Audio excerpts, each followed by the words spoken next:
Hi guys. Hi Henry. Hi Cora. Hi Bonnie. Look what I have.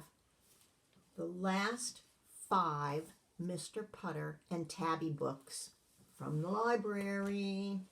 So we have Mr. Putter and Tabby Pick the Pears, Mr. Putter and Tabby Ring the Bell, Mr. and Putter and Tabby Dance the Dance. That one looks a little familiar.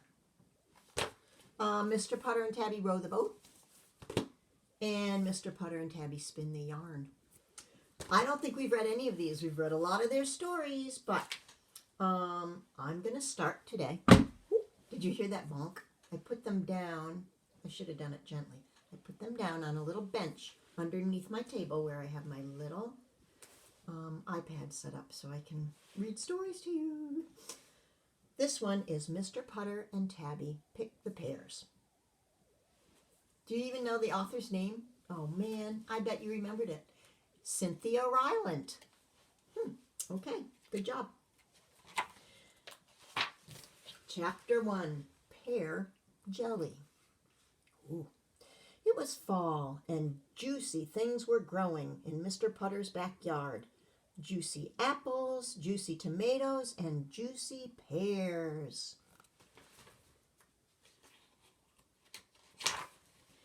Mr. Putter walked with his fine cat Tabby among the juicy things, and he dreamed. He dreamed of apple pie and apple turnovers, and he dreamed of hot apple cider with a cinnamon stick and stuffed red tomatoes.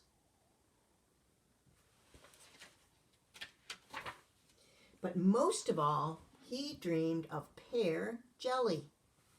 I've never had pear jelly, have you? I bet it's good. Mr. Putter loved pear jelly. He had loved it since he was a boy. Fall was his favorite season because of pear jelly.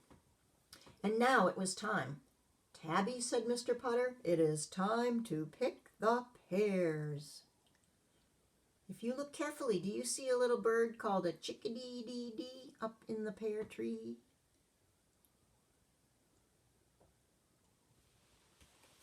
Good eye. Tabby loved it when Mr. Putter said it was time to do something.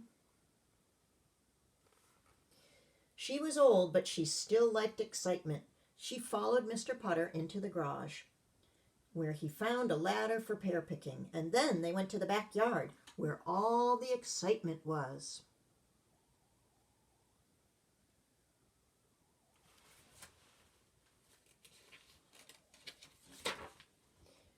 Chapter 2, Cranky Legs.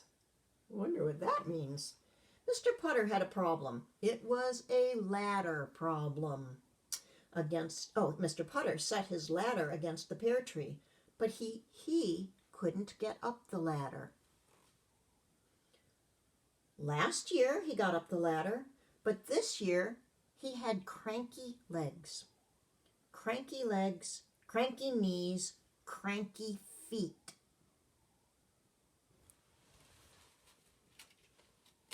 Poor Mr. Putter. He stepped onto the ladder, and his legs were so cranky he had to get off again. Oh, one trouble with being old, said Mr. Putter, is being cranky. And Tabby knew what he meant, because Tabby was old too.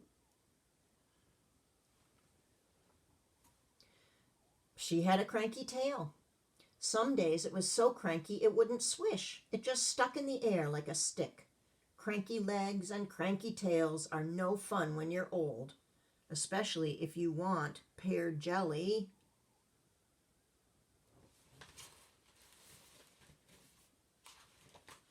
Mr. Putter looked at the pears in his tree that were still in his tree, and he thought, and he thought, and he thought, and he thought. Tabby curled herself up and waited. She liked excitement, but she could wait for it. I think cats are good at waiting. Maybe. Chapter 3. Zing!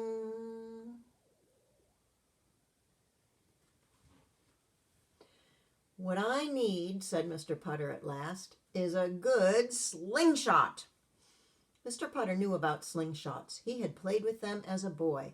They were good for knocking cans off logs, so they must be good for knocking pears off trees. Tabby followed him into the house to make a slingshot.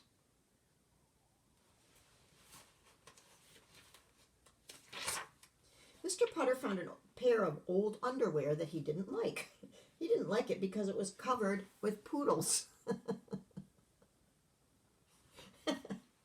His brother had given him the underwear for his birthday.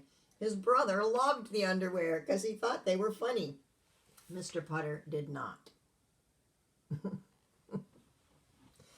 So he cut up the underwear and got some very good elastic.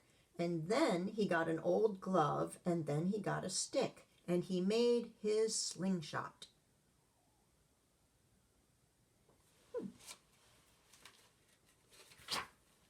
Mr. Putter and Tabby went back to the pear tree. Mr. Putter needed something hard and round to sling. Many of his apples had already fallen, so he picked up an apple.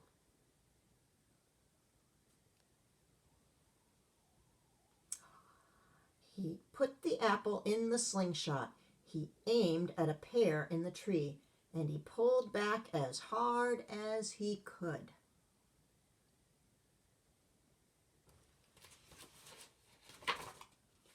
Zing!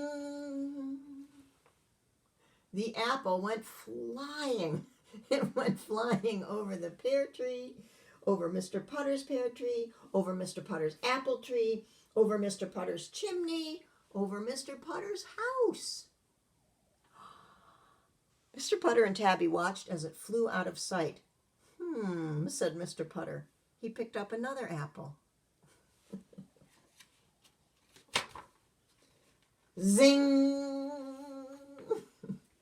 Up, up, up, over, over, over, out of sight. Wow, said Mr. Putter. He was smiling. So's Grandma. He might have cranky legs, but he sure had jiffy hands, and he picked up another apple. I'm kind of wondering where these apples are going. Are you wondering where they're landing? What if they're falling on someone's head? Well, we'll find out, I think. Zing! Another apple. Zing! Another. And zing! He forgot all about the pears.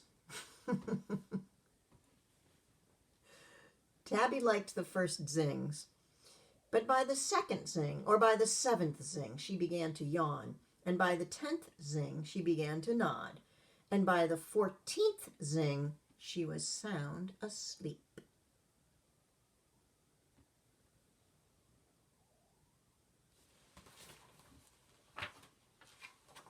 Mr. Putter played with his slingshot all afternoon. He played through tea time, he played through supper time, and he played into the dark when he couldn't even see the apples anymore.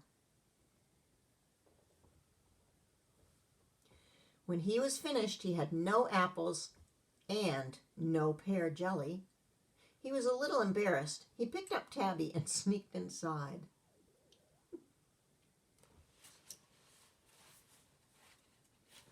I think he had fun. Chapter 4, Juicy Days. The next afternoon, Mr. Putter and Tabby were sitting on their porch. They were feeling sorry for themselves because they still had no pear jelly.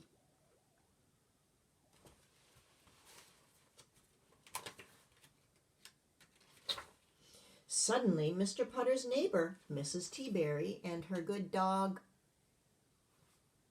Zeke, you guys remembered, yep, Zeke, came by. Mrs. Teaberry was carrying a big basket, a very big basket. She said to Mr. Putter, "It is amazing. When I woke up this morning, there were dozens of apples in my front yard, and I don't even have an apple tree."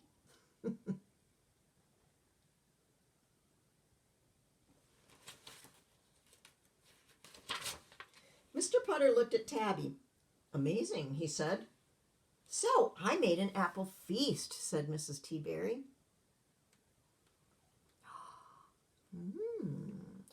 In the basket, she had 14 apple turnovers, 5 apple pies, 6 apple jellies, and a gallon of hot apple cider with cinnamon sticks.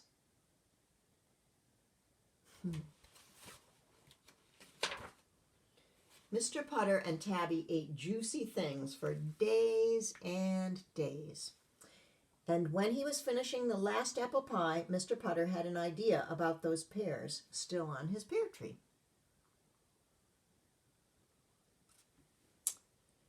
He would wait for them all to fall off.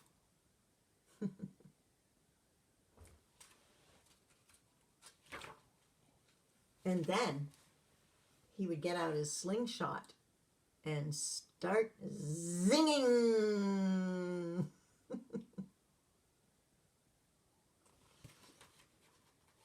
The end. There's a pear going by the moon in the dark. I hope you liked that one. And even if you didn't like it, I liked it a whole lot. That might have been my most favorite Mr. Putter and Tabby book so far. Or maybe I've just missed him. Anyway, I love you guys. I miss you guys. But time is getting closer when we'll get to see each other again. Mwah!